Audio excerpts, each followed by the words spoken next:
Hi everybody, it's me again. Okay, so we are going to start with day 2 today.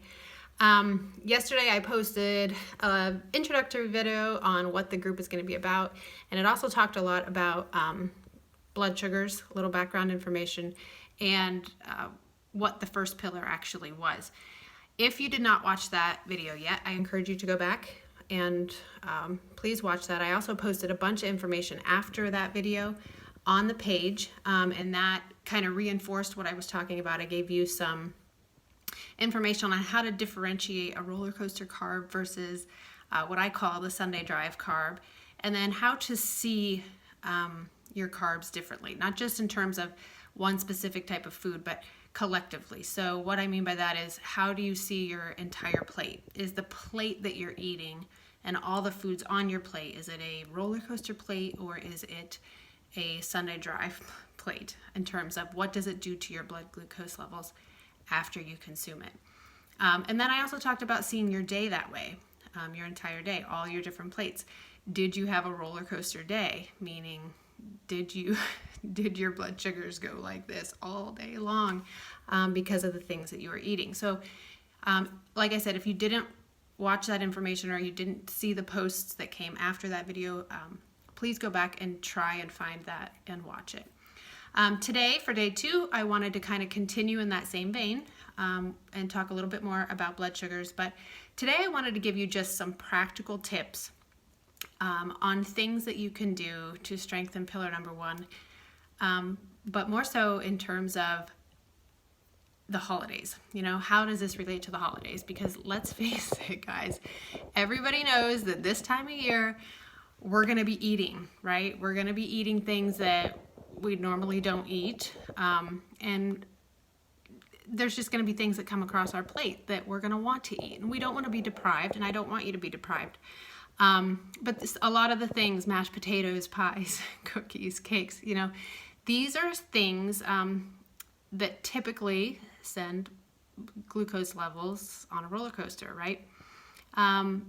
Is there a way, a strategy, some way that we can tame the roller coaster, excuse me? Is there a way that we can still enjoy those foods and still not deprive ourselves on the holidays, but yet kind of also be a little cognizant of our health and take care of ourselves? The answer is yes. Okay, there are some ways that we can do this, and I'd like to go over those today in this video. The first, well, they're all tools basically. Some of them might require that you purchase them. One of them you might even have already in your pantry. And then there's like a strategy too that might reinforce and might help that I'd like to go over today. So the first tool that I would like to talk about is apple cider vinegar. So apple cider vinegar, and now I'm talking about raw apple cider vinegar, organic with the mother still. Apple cider vinegar has a ton of health benefits. A lot of enzymes, a lot of good bacteria, amino acids, that type of thing. As it relates to blood glucose levels and pillar number 1, it also has been shown in multiple studies to really help increase insulin sensitivity and help lower blood glucose levels. Now, if you are diabetic, if you are taking medication for diabetes, please do not just start taking apple cider vinegar. Like I said before, in my disclaimer, you really need to talk to your doctor before changing anything in terms of your health strategy, taking new supplements, starting a new diet plan, whatever. Because this, if it does lower your glucose level, which studies have shown, you want to make sure that, especially if you're taking insulin, it's not going to go too low.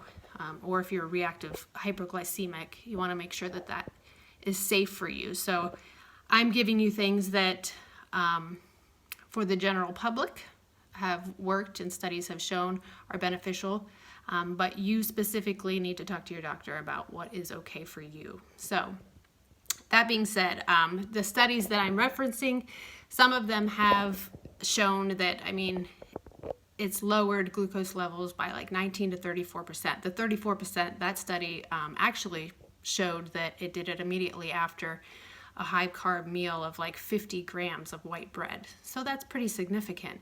It also showed to reduce fasting blood sugar levels by like 4% when it was taken at bedtime. So again, you know, it does seem to have a beneficial effect.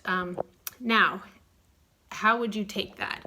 I personally drink apple cider vinegar diluted in water, and I will take like a dropper or two of organic liquid stevia and squirt in it, and sometimes I squeeze a lemon in it just for extra flavor. But you could have that before like your Thanksgiving meal. You could have it in the morning time, or maybe both, you know, depending on, I wouldn't start it on Thanksgiving Day, you know, I test it out after you and your doctor go through it, but, you know, test it out beforehand and see how you feel.